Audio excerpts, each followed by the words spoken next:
Hello and welcome to FYI. I'm Mark May. Today we're going to be talking about health, your child's health, your health, the community's health, everything about health from exercise and nutrition and all of that. McAllen ISD has made a real concerted effort in recent years to really address this issue that we have here in the Rio Grande Valley. With me today in the middle is Fancy Flores. She's representing the Alliance for a Healthier Generation. And then over here we have Mario Reyna. He is the McAllen ISD Coordinator for Health and Physical Education. And the district, Mario, we'll start with you. I know we've already done a lot in recent years. Can you kind of recap some of that for us? I know we've got the Let's Move, which is a national recognition, had the visit from Anthony Robles, and what all has been going on recently? You're correct, Mark. A lot has been going on, and we have been getting some national recognition for it. We were part of the Let's Move Active Schools, and we're the only school district in the nation that had 100% of our schools receive a recognition award from them. But with that, it's a perfect segue to what we're going to talk to today with the Alliance for a Healthier Generation, because we kind of graduated from that initiative, and thanks to Fancy, who extended an invitation. You can't just be part of this healthy school program. You have to be specially invited. So McAllen, because of our past, I do believe, Fancy, she decided to extend that invitation to us. And I'm real happy about that, because as we talk to the Alliance, you're going to see that it has a lot more than just the physical education, physical activity component. There's other modules that we're going to be talking about. Oh, very good, very good. Fancy, tell us a little bit about your alliance, the Alliance for a Healthier Generation. What is this? So we're a national nonprofit. We were started by the Clinton Foundation and the American Heart Association, and our mission is to reduce childhood obesity. Now that's a big task, because 1 in 3 children are overweight or obese, and wow, that's nationwide? Yes. Oh my goodness. And so statistics show that this will be the first generation that doesn't outlive their parents, which is very scary, which is very sad. So we're trying to work with communities, we're trying to work with schools to help build this healthier environment, to this culture of wellness to help reduce childhood obesity.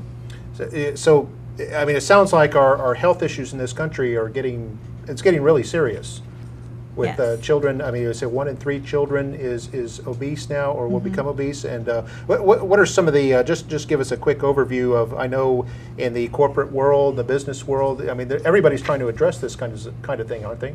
Oh yeah, it's a nationwide problem with children and adults. Companies are spending millions of dollars trying to keep their employees healthy, because it does cost them money. And same thing with schools. Children spend the majority of their time in schools, and if they're absent, if they're present but they're not, they're sick or they're tired, they're not paying attention, they're not learning. I mean, it has a huge financial impact on our economy, not even talking about the social impact, the medical health impact, all that stuff. It impacts that child's life, and also has the impact as he grows into an adult. I guess the insurance cost and the medical cost, and just everything is there. And so, and I guess I assume part of the mission is just we want, I guess, to enact some sort of change across America. Is that right? Yes, Okay. we want health to be the norm. Eating healthy, getting fruits and vegetables, getting at least 60 minutes of physical activity a day. We want that to start to become the norm.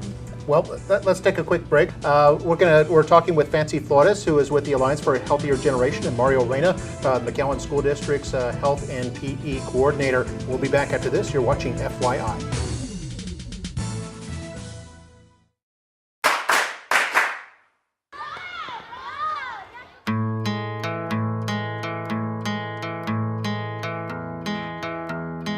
The thing about yoga that I think they enjoy the most is the connection that it has between the physical and the emotional. It connects everything. Our students here at Anne Frank are very positive and enjoy learning all different kinds of new activities. So we are a healthy school, and I think that this is something that they wanted to try and practice.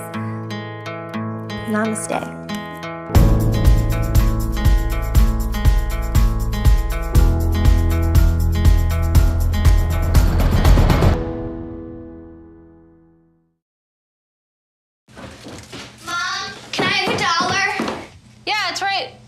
I think my purse is upstairs on the bed.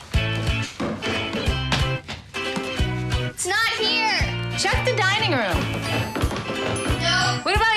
rooms? Not there either. The upstairs closet? The downstairs closet? There are no more closets.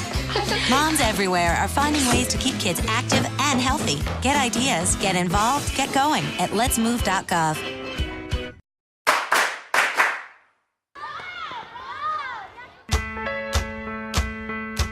Every day I go to school, I always have an orange with my lunch. My favorite healthy snack would have to be strawberries because they're always so sweet and yummy, and I really like them a lot. Being healthy is important is so you're on top of your game. It makes you smarter and it makes you feel better. I'm holding Greek yogurt. It's very good, especially on a hot day.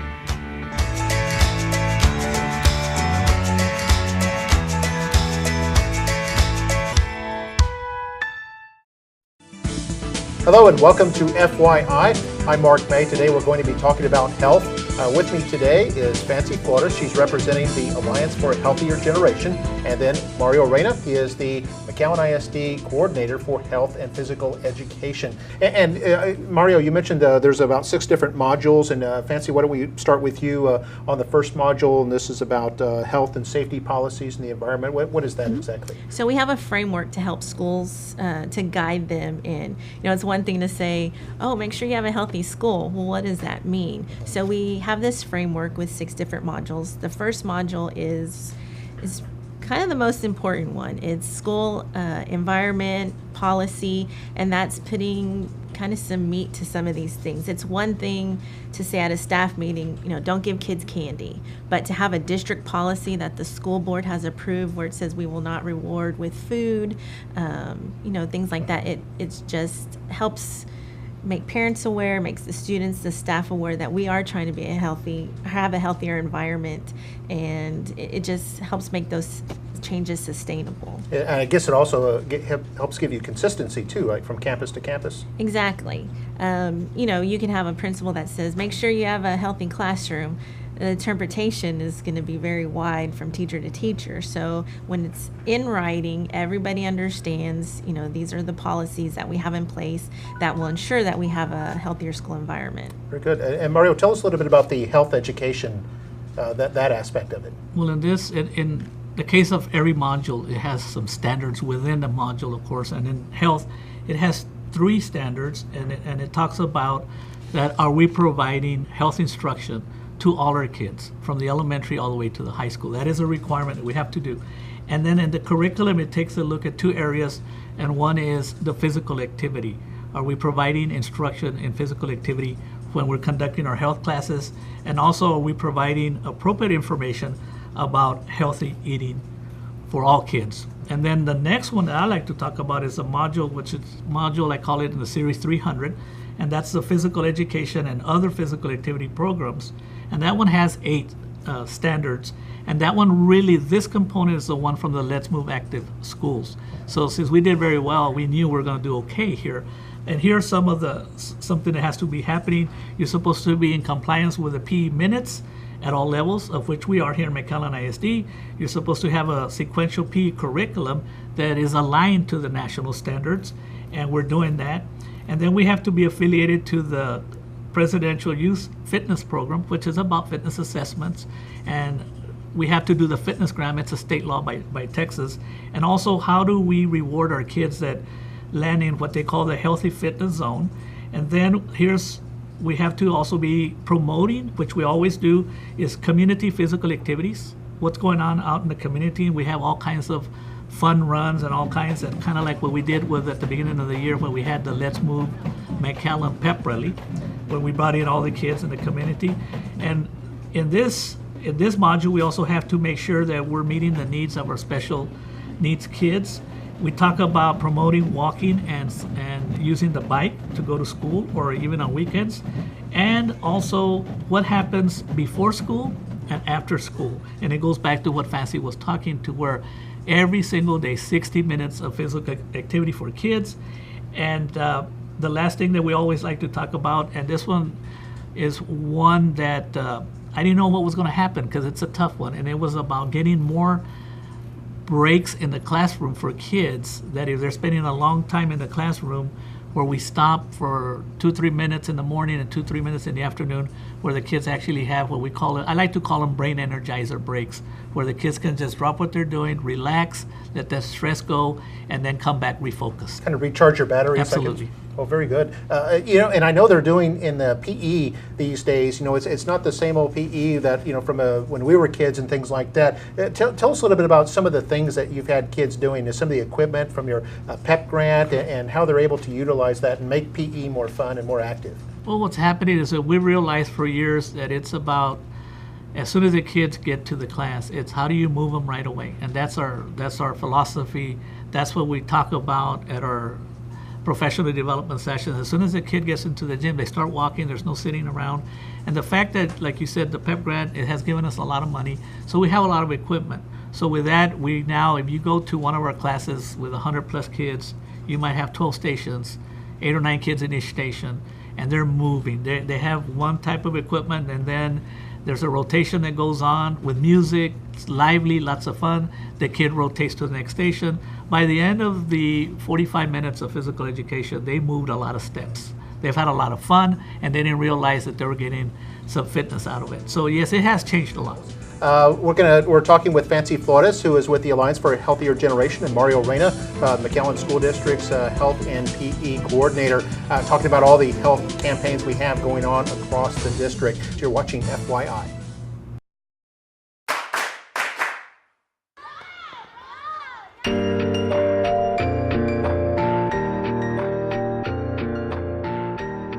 If we want to increase the academic achievement of our young people, we need to promote physical activity and healthy eating. I believe schools are part of the answer, really, when it comes to so many of the things we're dealing with in our society these days. Movement helps us all to concentrate, to focus, to learn.